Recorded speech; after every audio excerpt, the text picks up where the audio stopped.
So it's like time has exponentially kicked up. Like I would really be interested in like viewing a graph or something of objective, real data about how time flows. How does it kick up? And those charts that show trends over the years. I would love to see one about time, but no inhabitant of the earth would be able to measure that, because you can't just pull out a yardstick and measure time. And not only that, but some video games today, they have like timed stuff. The time limits on some modern video games are actually 90s seconds, not modern ones. And how can you talk about this stuff? You can't touch it. You can't feel it. I mean, you could feel it, but not with your fingers. You can't smell it or taste it or hold it. Sometimes I wonder if there's gonna be some amazing thing that's been under our nose the whole time that we've never had any idea about, and one of them would be a way to objectively measure and judge the flow of time. But we can't. I mean, maybe it's theoretically possible, but I wouldn't know, really. Going along with time speeding up, and it really kicked up lately, like, the whole 2010s felt like 4 years, and now here we are, we're more than halfway through 2020. Yeah, we're actually like 3/4 of the way through 2020. What a shitty year. In addition to the whole time speeding up exponentially, there's kind of been some ponderings. I can't remember who says what, but stuff about how it feels that objects, like large objects like buildings and land masses and terrains and just land and ocean and roads are getting compressed, and at some point things will be moved out of place. Like, I don't know, just make some clay landscape with the little clay houses and clay forests and clay mountains, and they just like shove it together. And my memory's been getting all crazy lately because, okay, like, just take a large piece of paper and write down all of the to-dos and accomplishments and notes, and just fill up both sides with notes and lists about whatever's going on, and then just like crumple it and tightly compress it into a little ball, and like all the ink is touching each other. That's kind of what my memory is being like lately. It's impossible to keep track. Like, I don't know what's going on. I don't understand how time works. I don't understand how processes work. You might have heard that very young children will be normal. However, they'll be like, now I don't know much about childhood development, but like I'm talking early childhood where all the important stuff is. They won't be hitting milestones, or like a 6-month-old is going to be acting like a completely ordinary 3-month-old. And we're just no one's getting enough sleep. And I think things are just getting more demanding. Like, just say you had an extremely stable and very routine and predictable job, and like every week for several years is just normal and everything's just going normal. And then when time speeds up, your tasks are the same, but the in-between space, it's shrinking, and I don't have a real life illustration. Now, if you had like some kind of a map software, which, I hate that I have to resort to using computer examples because I have not really been serious about computers for over 10 years because I have no faith in them. But some of these concepts I can only explain through computer ideas, like, I don't know, to try and figure out how the heavens might look. Get some layered image editing software and make a bunch of layers, and then like draw clouds and stars and foreground objects in each layer, and then just start jittering the layers around, and like that. That's one example. Things shrinking. An example that comes to mind would be like, you made this map with a bunch of like little MS Paint roads and lakes and squiggles on it, whatever. Little MS Paint houses. And then you put these big old landmarks, and they're like shapes, just colorful shapes. Like, I don't know, the hearts and the spades and the diamonds and clubs and whatever. And like you can zoom in or out, and like the little drawing of a map might be smaller or enlarged, but the marker icons are going to be a fixed size. So even if you make the map appear big or small, though those little colorful stamps are just going to be the same size. I would like to have a real life example, and also I keep saying words I shouldn't say. I'm also forgetting everything, and like, I didn't write anything down for this, so I don't give a crap. I'm at the end of my rope and I don't care. Alas, though, I should probably write things down so I can remember to talk about them, and it would probably just be like me reading one sentence and then going, yep, and then the next sentence, and there's just so much. I've been forgetting a lot of things that I don't want to forget. Here's another reason why brains are stupid, and while I don't have a focused talk about how idiotic and stupid and bad brains are, oh, you could hear my voice, I'm getting mad at brains, because, I wouldn't be surprised if my brain sabotaged the anti-brain talk. Okay, do you know why? Here's some weird organ autonomy thing. Okay, do you know why people, you freak out and cringe if you see a photograph of eyeballs being damaged? Well, what do you think is looking at the photo, So, if you're gonna think about talking about how horrible brains are, and that thing in your head's gonna go, hey, I don't like your message, I'm gonna delete everything, and I'm going to punish you extra hard by bringing up bad memories. So, enjoy having all of the bad memories in your lifetime and bad thoughts played on loop over and over while I throw your useful notes around out of pure spite. That's what brains are like. Brains cannot be trusted. They are liars. They have been programmed by school, whatever. It's stupid. I keep thinking about evolution when I know I shouldn't. Like, it's just so insidious. It just keeps getting into me. And when I say think about evolution, there's not really a nice way to put this, but there's this thing called RK selectivity, and you'll see it, in nature, the trees and the animals, and you can look into it. And like when you see that in real life, it makes you wonder about evolution. I guess I'm throwing this in here because I might as well say what's on my mind or in my heart. I don't have anything except yabbering. I have nothing. Maybe I should write this down. I'm not getting enough sleep. Nobody wants to talk in real life. Everyone's just too busy powering through their day, and even me. When I'm outside, I just start worrying about the bullshit of the day and just powering through it with the blinders on. So I can't fault anyone for being a zombie slave on autopilot, because I end up that way too. That's another thing. Some off-the-wall little memories I have. This is another reason why brains are bad. The hive mind. There's a saying, you can't wallow in shit without getting some on you. And I remember being in large group activities of like over 50 people, and we would just start thinking in unison as a hive, and if enough of like the whole herd, yes, I did say herd, would just go left, we would all go left. We wouldn't think if 20 people in a herd of 50 went right, we'd all go right, not thinking about it. If we're gonna go do the thing, no one has any thought, we're just gonna go, okay, let's just go do it. No thought. Yes, humans are herd animals, not pack animals. And if you're going to say like, oh, humans are animals, like, okay, why do we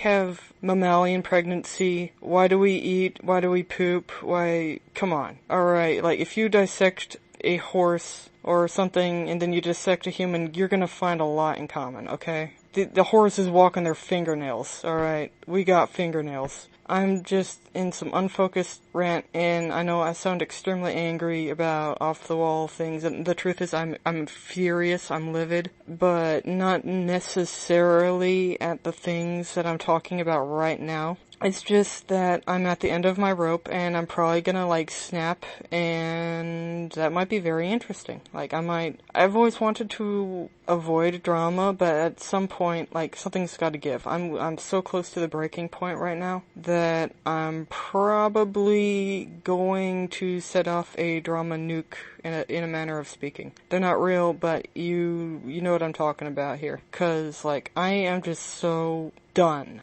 that whatever. And this is frustrating and maddening because people are still in denial. People still think that saying something that they know is a lie 100 times is going to become reality. Oh man, I guess a good point of just being off the wall and ranting is I might come up with something, but then I will forget it within seconds. So, there's just so much that just comes to mind and then it flies away. That's another thing to get angry over. Brains are stupid. They only hang on to bad stuff that you want to forget, and everything good escapes. Well, here's the thing. When you're overexposed to something, your brain will turn it into background noise, or it'll filter it out as if it was background noise. Sometime in the 2000s, educational baby crap became very popular, like little Einsteins Einstein was a sped, and there's this stupid outer space shit, and that stuff that's supposed to teach babies, infants, words and names, and concepts. Well, guess what? If you're gonna, expose a baby to preschool level educational crap, it's just gonna look like background noise, and the baby will actually, as the baby develops into a toddler, they're gonna be hindered by the educational stuff because their brain has turned it into background noise, which is not a flaw, that's just the way brains work. Do you know why you don't smell the inside of your nose? You don't smell your house, you don't taste your tongue, and you don't hear all the pink and brown noise in the background because your brain filtered it out. Now that's a good thing, but it's a double-edged sword. So children if their parents expose them to too much educational crap, their brains are just going to start like mentally photoshopping out words and numbers and letters. Because that's what brains do. They will automatically do this. You don't have to teach your brain how to filter out garbage. Your brain is way too trigger happy to do it. And that's also why we think nothing of common phrases like, oh, I wish, or, oh, thank my lucky stars, or, oh, it's in the cards for me today. Just all of these little things that we don't think about. They're so common, they're background noise. We don't notice them. If they're gone, we'll notice them. What do you call something that you don't notice when it's there, but when it's gone, you'll notice when it's gone? Like, there's probably some obscure Greek word for that. There's some obscure made-up Greek word for a thing that is so ubiquitous it doesn't have a name. Like, there have been, I guess, things in history, I suppose, that were so common and taken for granted, no one ever thought to give them a name. Do you think about the air that surrounds you? Does a fish think about the water that surrounds it?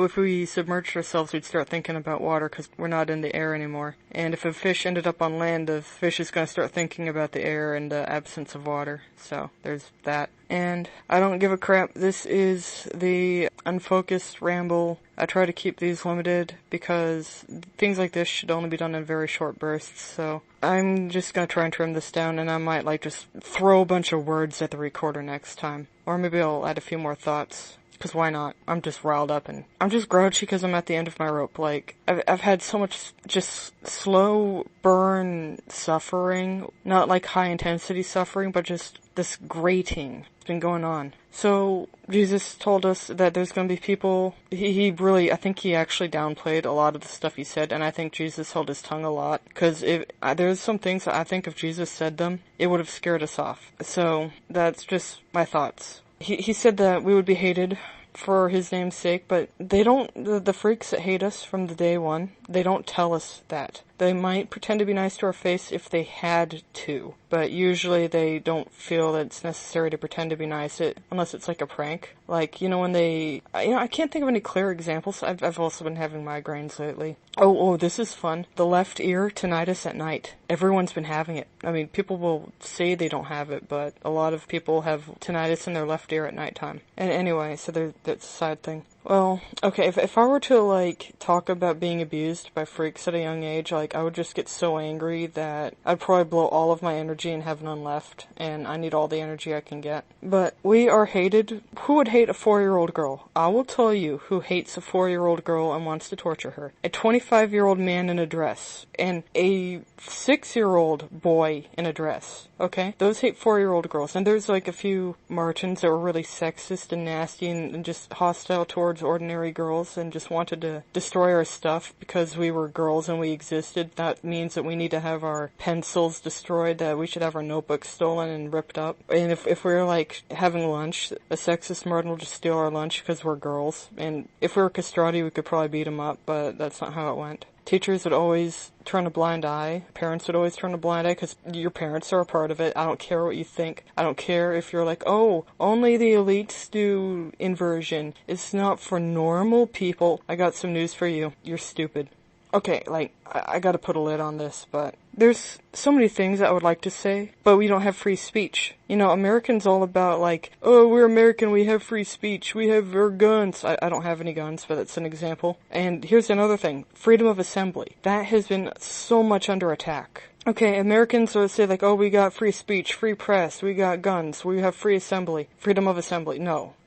You cannot try and print truth. Watch what happens. Today, printers and scanners will try and spy on you. I mean, it might not work because AIs are stupid, but they'll try. Try and get real, go to some printing company and read their terms of service. Okay? There's a long list of things that they will not print. And if you print stuff at home, your printer might rat you out or something. I don't know how it works. I'm not even going to try that. It's you just have to disregard technology and just walk around it. Freedom of assembly. This is a rage-worthy topic. The COVID hoax, you're not allowed to get in groups of 10, or if you work in some medical type job, or you'll lose your job if they find out you're in a gathering of 10 or 6 people. So I know of people that have that restriction. Now, just a thing about freaks is they're hypocrites. They want to have secrets. They want to talk in code. If they find out that, if, for instance, you have like a little private alphabet that you use for your own personal notes, and you're in high school, and some castrati finds out, he's going to start yelling to all the other castrati that you have this little code alphabet for your notes, and then he's going to like try and copy it onto the blackboard and yell at you.